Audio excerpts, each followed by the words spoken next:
നമസ്കാരം, പ്രവാസി മലയാളിയിലേക്ക് സ്വാഗതം. UAE എന്ന ഗൾഫ് രാഷ്ട്രം കരുതലിന്റെ കാര്യത്തിൽ ലോകത്തിന് മുന്നിൽ തന്നെ മാതൃകയാക്കുകയാണ്. പ്രവാസികൾ എന്ന പോലെ തന്നെ സ്വദേശികളെയും കരുതുന്ന കാര്യത്തിൽ UAE തന്നെയാണ് മുന്നിൽ. അതുതന്നെയാണ് ഏവർക്കും പ്രിയപ്പെട്ട ഇടം UAE ആയി മാറിയിരിക്കുന്നത്. എന്നാൽ ഇപ്പോഴിതാ വീണ്ടും മാതൃകയാക്കുകയാണ് UAE. മറ്റൊന്നുമല്ല, കോവിഡ് രൂക്ഷമായ രാജ്യങ്ങളിലേക്ക് വാക്സിൻ അയക്കുമെന്ന് UAE പറയുകയാണ്. എമിറേറ്റ്സ്, റെഡ് ക്രസന്റും തമൂഹ് ഹെൽത്ത് കെയറും സംയുക്തമായാണ് രാജ്യത്തിനകത്തും പുറത്തുമുള്ള വിതരണത്തിന് മേൽനോട്ടം വഹിക്കുക. വിതരണം സുഗമമാക്കാൻ രൂപീകരിച്ച ഹോപ്പ് കൺസോർഷ്യം വ്യത്യസ്ത വാക്സിനുകൾ UAE-യിലെത്തിച്ച് സംഭരിച്ച് ലോകത്തിന്റെ വിവിധ ഭാഗങ്ങളിലേക്ക് 5 മണിക്കൂറിനകം ആവശ്യാനുസരണം എത്തിക്കും.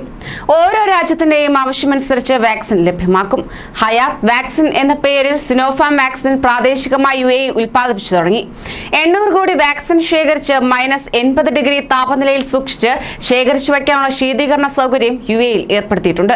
ഇതിനായി പ്രത്യേക വാഹനങ്ങളും പാക്കിംഗ് സംവിധാനങ്ങളും യാത്രാ സൗകര്യങ്ങളും സജ്ജമാക്കിയിട്ടുമുണ്ട്. കോവിഡ് മൂലം നിർത്തിയിട്ട വിമാനങ്ങളും ഉപയോഗപ്പെടുത്തി എളുപ്പം ലക്ഷ്യസ്ഥാനത്തെത്തിക്കാനാണ് അധികൃതർ ലക്ഷ്യം വയ്ക്കുന്നത്.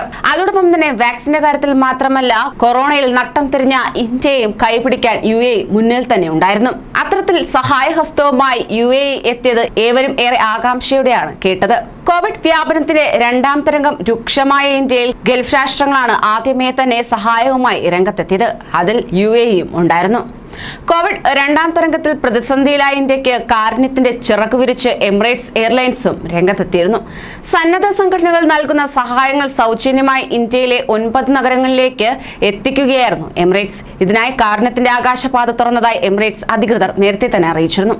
ഇന്റർനാഷണൽ ഹ്യൂമാനിറ്റേറിയൻ സിറ്റിയുമായി സഹകരിച്ച് ലോകാരോഗ്യ സംഘടനയുടെ സഹായവുമായി കഴിഞ്ഞ ഞായറാഴ്ച രാവിലെ ആദ്യ വിമാനം ദുബായിൽ നിന്ന് ഇന്ത്യയിലെത്തിയിരുന്നു. 12 ടൺ മെഡിക്കൽ ഉപകരണങ്ങളാണ് ഡൽഹിയിൽ എത്തിച്ചത്. അടുത്ത ദിവസങ്ങളിൽ കൂടുതൽ വിമാനങ്ങൾ നാട്ടിലേക്ക് പറക്കും എന്നും അധികൃതർ പറഞ്ഞിരുന്നു. കഴിഞ്ഞ ആഴ്ചകളിലും എമിറേറ്റ്സ് സ്കൈ കാർഗോ മെഡിക്കൽ ഉപകരണങ്ങൾ അയച്ചിരുന്നു. ഇന്ത്യയിലെ കോവിഡ് ബാധിതർക്ക് പരമാവധി സഹായം എത്തിക്കുകയാണ് ലക്ഷ്യമെന്ന് എമിറേറ്റ്സ് ചെയർമാനും ചീഫ് എക്സിക്യൂട്ടീവുമായ Sheikh Mohammed bin Saud Al Maktoum വ്യക്തമാക്കി. 1985-ൽ എമിറേറ്റ്സിന്റെ ആദ്യ വിമാനം ഇന്ത്യയിൽ എത്തിയത് മുതലുള്ള ബന്ധം കൂടുതൽ സുദൃഢമാണെന്നും അദ്ദേഹം പറഞ്ഞു. ലോകമെമ്പാടുമുള്ള ദുരിതമനുഭവിക്കുന്ന സമൂഹത്തെ സഹായിക്കാനാണ് ഇന്റർനാഷണൽ ഹ്യൂമാനിറ്റേറിയൻ സിറ്റി സ്ഥാപിച്ചത്.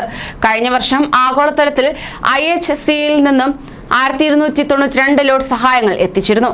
നേരത്തെ ദുബായിൽ നിന്നും അബുദാബിയിൽ നിന്നും ഇന്ത്യയിലേക്ക് വിമാനങ്ങളും കപ്പലുകളും സഹായം എത്തിച്ചിരുന്നു. കൂടുതൽ പ്രവാസി വാർത്തകൾക്കായി ഈ ചാനൽ സബ്സ്ക്രൈബ് ചെയ്യൂ.